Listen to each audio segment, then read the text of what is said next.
হাতের কাছে আছে মাত্র 10 মিনিট সময়, তাহলে 1 কাপ সুজি আর চিনি থাকলে ঝটপট এই সুজির বলগুলো একবার বানিয়ে দেখুন। এই ফুলকো ফুলকো সুজির বল একদম পুড়ে ঠাসা, একবার যাকে বানিয়ে খাওয়াবেন বারবার বানানোর রিকোয়েস্ট আসবে, এতটাই মজার হয়। তো চলুন দেখে নেওয়া যাক এই লোভনীয় সুজির বলগুলো আমি কিভাবে বানাই। তো প্রথমে রেডি করতে হবে একটা পুর। একটা কড়াইয়ের মধ্যে নিয়ে নিচ্ছি 1 বাটির কোরানো নারকেল, দিয়ে দিচ্ছি 1/2 বাটি চিনি। এখানে চিনির পরিমাণটা কমিয়ে বাড়িয়ে নিতে পারেন। এরপর হালকা আঁচে খুব ভালো করে নাড়াচাড়া করে নারকেলের এই পুরটাকে রেডি করে নেব।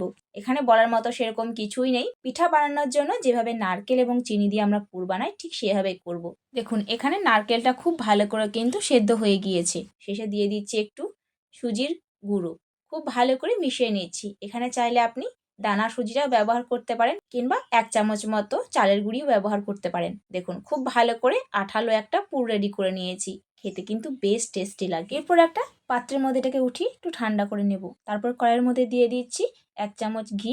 ঘিটা হালকা একটু গরম হয়ে আসলে এখানে একটা বাটির মাপ করে নিয়ে নিচ্ছি 1 বাটি সুজি। এখানে 100 গ্রাম মতো সুজি আছে। এরপর হালকা আঁচে খুব ভালো করে নাড়াচাড়া করে সুজিটাকে কিছুক্ষণ ভেজে নেব। তবে সুজিটাকে কিন্তু খুব বেশিক্ষণ লালচে করে ভাজা যাবে না, হালকা সুন্দর গন্ধ আসলে বুঝে যাবেন এটা ভাজা হয়ে গিয়েছে। সুজি খুব ভালো করে ভাজা হয়ে গেলে এখানে এর মধ্যে দিয়ে দিচ্ছি 1/2 বাটি ময়দা। এটাকে খুব ভালো করে ভেজে নিচ্ছি, প্রায় 1 মিনিট মতো সুজির সাথে খুব ভালো করে ময়দাটাকে ভেজে নিয়েছি। এখানে খুব সুন্দর করে ময়দা সুজি ভাজা হয়ে গিয়েছে। এরপর ডো বানানোর জন্য এখানে ব্যবহার করছি 1 বাটি দুধ। এখানে 100 গ্রাম সুজির জন্য 1 বাটি ব্যবহার করছি দুধ। যেহেতু 100 গ্রাম সুজি আছে এবং 50 গ্রাম মতো ময়দা আছে, তাই এখানে 200 ml মতো গরুর দুধ ব্যবহার করলাম। আপনি চাইলে এখানে দুধের পরিবর্তে কিন্তু জলটাও ব্যবহার করতে পারেন। এরপর হালকা আঁচে অনবরত নাড়াচাড়া করতে থাকবো যাতে তলায় কিন্তু এই ডোটা না লেগে যায়। দেখুন খুব ভালো করে চেপে চেপে মাখিয়ে নিলাম এবং নরম একটা ডো রেডি করলাম। ডোটাকে ঠান্ডা করে খুব ভালো করে মথে নিয়েছি। দেখুন এরকম একটা সফট ডো কিন্তু রেডি করতে হবে, তবে খুব বেশি কিন্তু নরম করবেন না, আবার খুব শক্তও করবেন না। এরপর হাতে একটু তেল লাগিয়ে এভাবে ছোট্ট ছোট্ট করে প্রথমে বলগুলো রেডি করে নিয়েছি। দেখুন অনেকগুলো কিন্তু সুজির বল তৈরি হয়ে গিয়েছে। প্রথমে বলগুলো একটু ছোটই করবেন, তারপরে একটা বল নিয়ে এভাবে একটু বাটির শেপ দিয়ে দিলাম, তারপরে 1/2 চামচ মতো পুর এর মধ্যে ভরে দিলাম।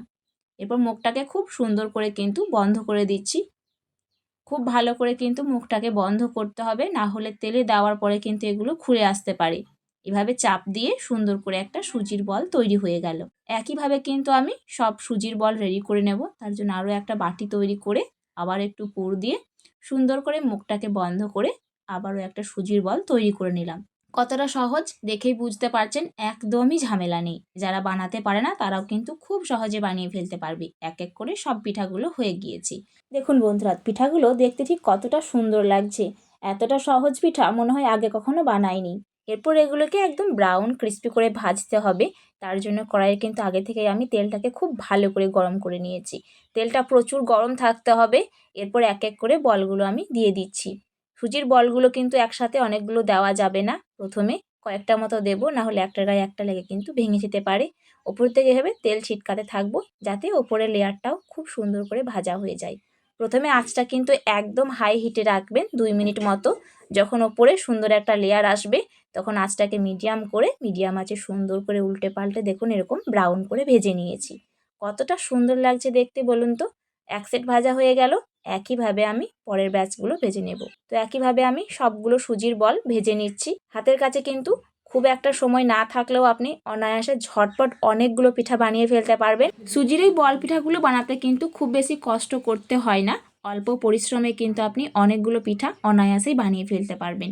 আর একটুও কিন্তু ভেঙে যায় নাই, দেখতেই পাচ্ছেন একদম মসৃণ আছে। সবগুলো পিঠা একই রকমই হয়েছে। দেখুন একটা সুজির পিঠা আপনাদের আমি দেখিয়ে দিচ্ছি কতটা মসৃণ হয়েছে এবং ক্রিস্পি হয়েছে। আওয়াজটা শুনেই জাস্ট বুঝে নিন ঠিক কতটা মুচমুচে হয়েছে। ওপরে এরকম মুচমুচে একটা লেয়ার থাকবে আর ভিতরে একদম পুড়ে ঠাসা, দুর্দান্ত লাগে খেতে। এরপর এই পিঠাগুলোকে আপনি চাইলে কিন্তু চিনি সিরাপের মধ্যে ডুবিয়েও খেতে পারেন, তবে সেক্ষেত্রে সিরাপটা 1 বাটি চিনি এবং 1/2 বাটি জল দিয়ে 5 মিনিট ফুটিয়ে নিলেই হয়ে যাবে। তো এটা আপনি যখনই ইচ্ছা করবেন তখনই কিন্তু বানিয়ে খেতে পারেন। শীতকাল মানেই যে পিঠা বানিয়ে খেতে হবে এমন কোনো কথা নেই। কিছু কিছু রেসিপি আছে যেটা শীতকাল হোক কিংবা যে কোনো ঋতু খেতে বেশ ভালো লাগে। তো বন্ধুরা, আজকের রেসিপি আপনার কেমন লাগলো অবশ্যই কিন্তু কমেন্টে জানাবেন। আর হ্যাঁ বন্ধুরা, বাড়িতে একবার বানিয়ে অবশ্যই খাবেন। দেখা হচ্ছে আগামীতে এরকমই কোনো একটা রেসিপিতে। ভিডিও দেখার জন্য আপনাদের অনেক অনেক ধন্যবাদ। আল্লাহ হাফেজ।